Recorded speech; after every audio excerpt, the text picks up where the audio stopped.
Amaravati outer ring road నిర్మాణ పనుల్లో మరో కీలక ముందడుగు పడింది. జిల్లాల వారీగా భూసేకరణ ప్రక్రియను కేంద్ర ప్రభుత్వం వేగవంతం చేస్తుంది. ఇందులో భాగంగా తొలుత పల్నాడు జిల్లాకు సంబంధించిన గెజిట్ నోటిఫికేషన్ను ప్రచురించింది.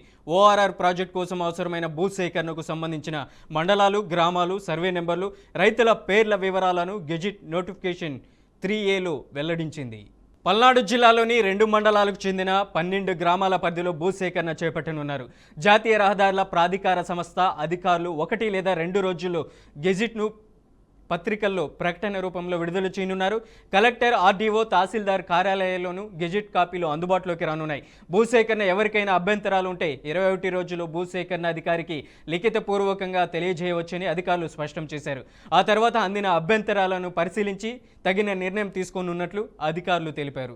ఇక ఇదే అంశానికి సంబంధించి మరింత సమాచారాన్ని అందించడానికి మా రీజనల్ కోఆర్డినేటర్ శివరాజేష్ ఉన్నారు. శివరాజేష్, చెప్పండి, ఏంటి అమరావతికి సంబంధించి ఔటర్ రింగ్ రోడ్ నిర్మాణానికి భూసేకరణ ప్రక్రియ మొదలు కాయిందే?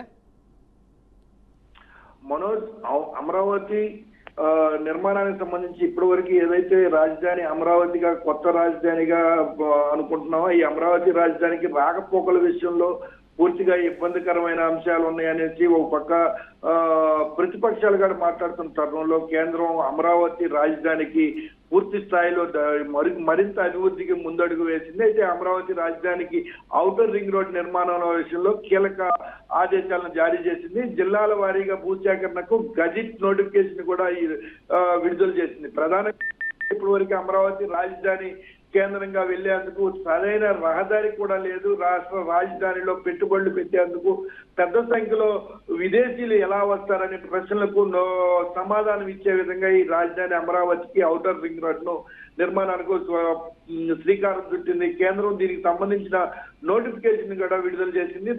మొదటి దశలో పల్నాడు జిల్లాకు సంబంధించిన 12 గ్రామాల పరిధిలో 2 మండలాల్లోని 12 గ్రామాల పరిధిలో భూసేకరణకు ఏర్పాటు చేసింది. దానికి సంబంధించిన సర్వే నెంబర్లు, అదేవిధంగా రైతుల వివరాలను కూడా మరి 1-2 రోజుల్లో పూర్తి స్థాయిలో ప్రకటించనుంది.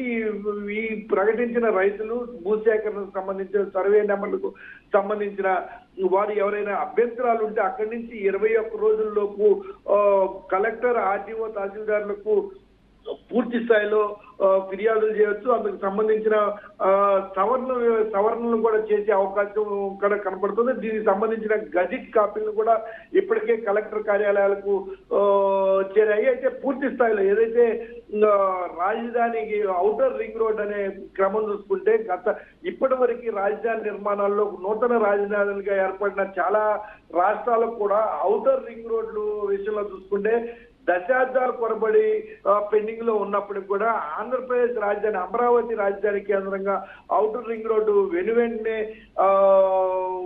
ఆమోదం జరుపుతూ అందుకు సంబంధించిన భూసేకరణ ప్రక్రియ కూడా మొదలు పెట్టేందుకు గజిట్ ను విడుదల చేయడంతో అమరావతి రాజధాని రైతులు కూడా ఆనందాన్ని వ్యక్తం చేస్తున్న పరిస్థితి కనబడుతుంది. అదేవిధంగా రాజకీయ వర్గాల్లో కూడా ఇప్పటి వరకు ఏదైతే ప్రతిపక్షాలకు అవకాశం ఇచ్చిన రాజధాని అమరావతికి మా రహదారే లేదు, అమరావతి రాజధాని అక్కడ ఏర్పాటు చేయడంలో గతంలో తెలుగుదేశం పార్టీ చేసిన కుట్ర, అదేవిధంగా ఒక సామాజిక వర్గానికి ఉపయోగపడుతుందనే విమర్శలకు ఫుల్ స్టాప్ పెట్టే విధంగా ఇప్పుడు అమరావతి రాజధాని కేంద్రంగా ఓఆర్ఆర్ ఔటర్ రింగ్ రోడ్ ను ఏర్పాటు చేయడం సంబంధించి మొదటి దశలో పల్నాడు జిల్లాలో పరిధిలోని 2 మండలాల్లో 12 గ్రామాల్లో భూసేకరణ సంబంధించిన గజిట్ ను విడుదల చేసింది. మనోజ్, దీనికి సంబంధించి ప్రక్రియ కూడా 2-3 రోజుల్లో ప్రారంభమయ్యే అవకాశం ఉంది. మనోజ్, శివరాజేష్, అలాగే ప్రధానంగా పల్నాడు జిల్లాలో 2 మండలాలు అయితే భూసేకరణకు తొలుత గెజిట్ నోటిఫికేషన్ ఇచ్చారు. తర్వాత ప్రభుత్వం ఎంత మేరకు ఈ భూసేకరణ అవసరమని భావిస్తుంది?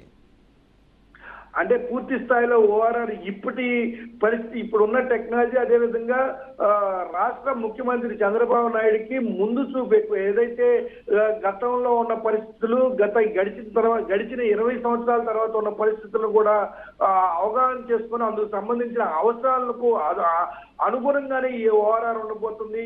ఇప్పుడు గతంలో ఏదైతే రాజధానికి సంబంధించిన ఓఆర్ఆర్ ఉందో అందుకు దానికి సంబంధించిన మరో ఓఆర్ఆర్ ను ఇప్పుడున్న పరిస్థితుల్లో ఏర్పాటు చేసే పరిస్థితి ఉంది. అయితే అటువంటి పరిస్థితులు భవిష్యత్ కాలంలో అమరావతి రాజధానికి ఎక్కడా కూడా ఏర్పడకూడదు, అంత ఇబ్బందికరమైన పరిస్థితులు ఉండకూడదు అనే ఆలోచనతో ముందు చూస్తూ పూర్తి స్థాయిలో ఓఆర్ఆర్ నిర్మాణానికి భవిష్యత్తు అవసరాల దృష్టి కూడా దృష్టిలో పెట్టుకొని పూర్తి స్థాయిలో ఓఆర్ఆర్ ను పకడ్బందీగా నిర్మాణం చేసే మరో 4 దశాబ్దాల పాటు ఎక్కడా కూడా ఈ ఓఆర్ఆర్ కు సంబంధించి ప్రజలు ఎక్కడా ఇబ్బంది పడకుండా రాకపోకలకు అంతరాయం లేకుండా పూర్తి స్థాయిలో ఏర్పాట్లు చేసే విధంగా ఈ ఓఆర్ఆర్ నిర్మాణ పనులకు ప్లానింగ్ ఏర్పాటు చేస్తున్నారు. Right Shivarajesh, thank you for the updates.